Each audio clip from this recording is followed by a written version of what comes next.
morning, Malta and Gozo, and welcome to another edition of Lovin Daily. This is Tim, joined today by JP, and today's episode is brought to you by Free Hour, Malta's largest youth platform with over 25,000 local student users. And as you can see, the Daniel Holmes book has arrived.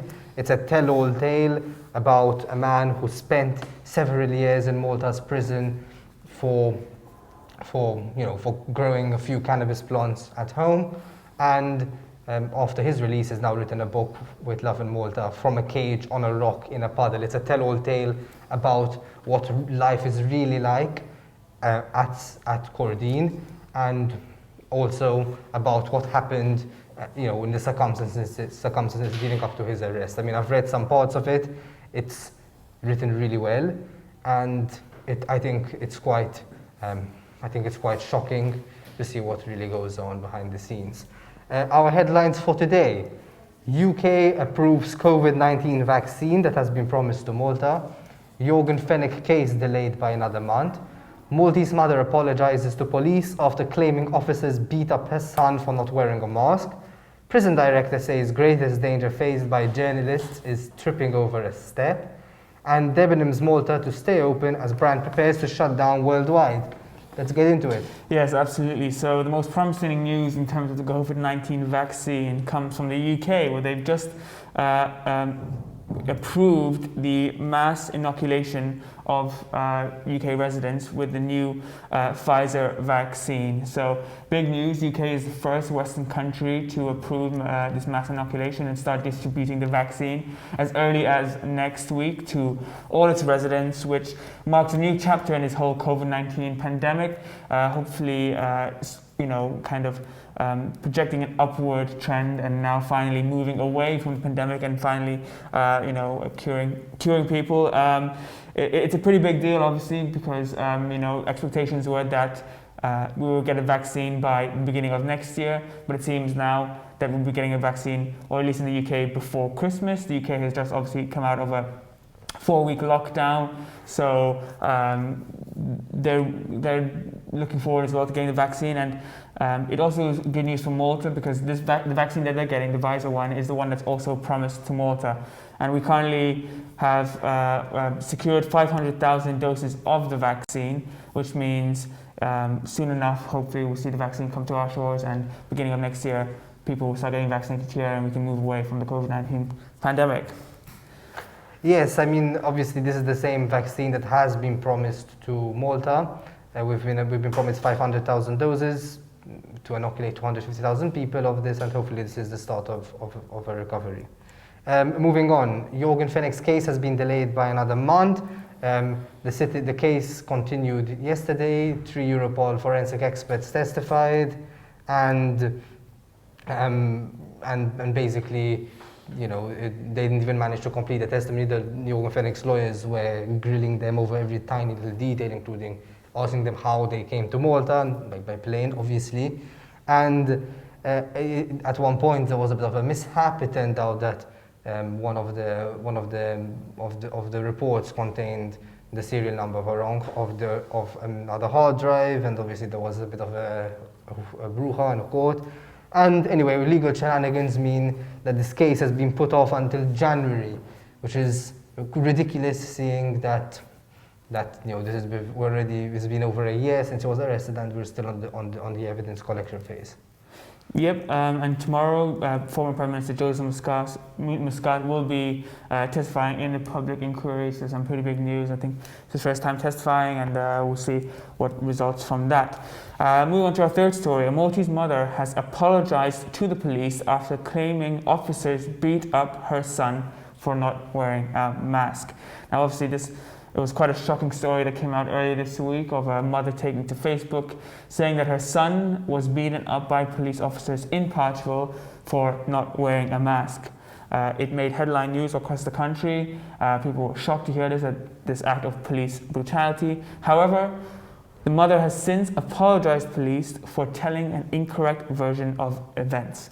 Taking to Facebook, she said, police investigations showed that the version of events I spoke about is different to what actually happened, without going into further detail of what really transpired on that particular night.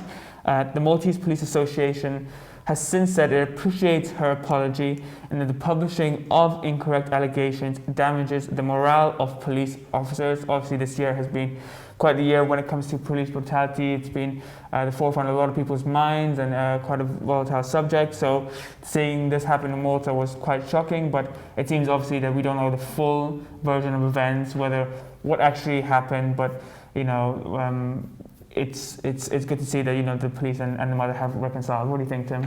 Well, yes, it's quite a strange story. The guy did end up injured, but I suppose we don't yet know the full truth yet, and there's more to come out. And before we move on to our next story, just a quick word from our sponsors, Free Hour and Malta Student App, and we're going to cut to a video now.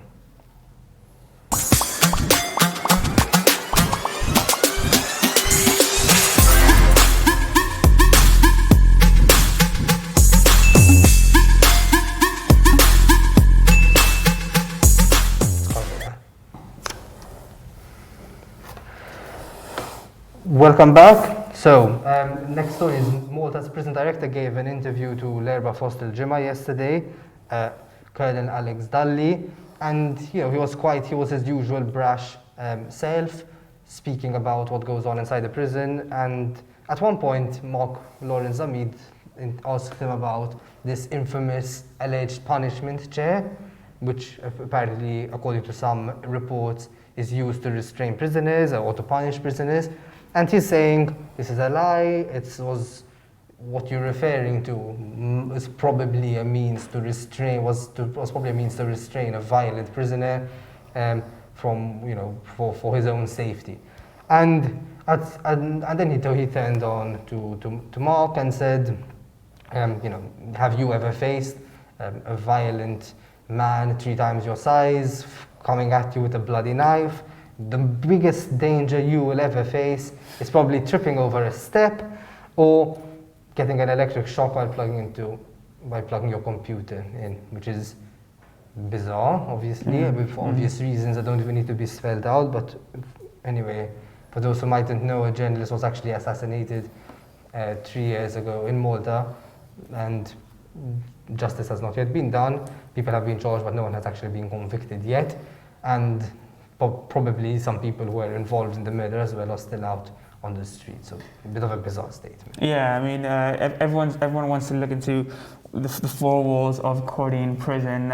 It's still a bit of a mystery. The other week a 25-year-old Pakistani prisoner passed away who initially appeared to be in good health condition, but it's always been a bit of a mystery. But now we have a full in-depth account, blow-by-blow account by Daniel Holmes of exactly what goes on in the 4 walls of that prison. A very insightful book, and you can, it's currently on pre-launch offer, so it hasn't been released yet, but if you purchase it now, you can purchase it for $14.99 at a discounted rate, and this is valid until the 7th of December. So if you want to know more about what happens inside Malta's prison from an actual prisoner who lived there for several years, this expose doesn't hold back, and you can pre-order it now from the 7th of December until the 7th of December. Also pretty great if you're looking for Christmas presents to put. Absolutely.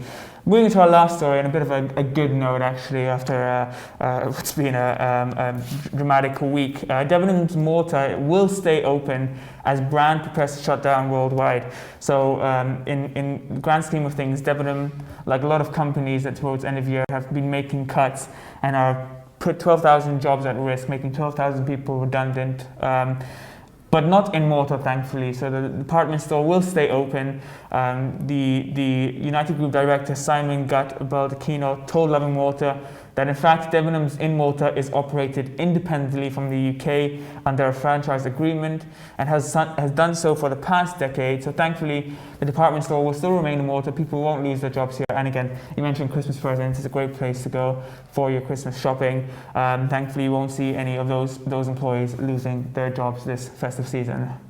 Yes, obviously this is both related to the pandemic but other issues as well.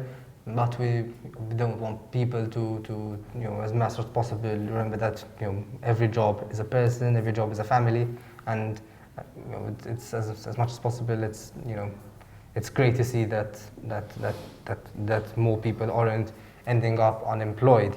I think that's all for today. Make sure to follow lovinmalta.com for all the latest updates on everything that's going on in the country. And until then, have a day full of loving.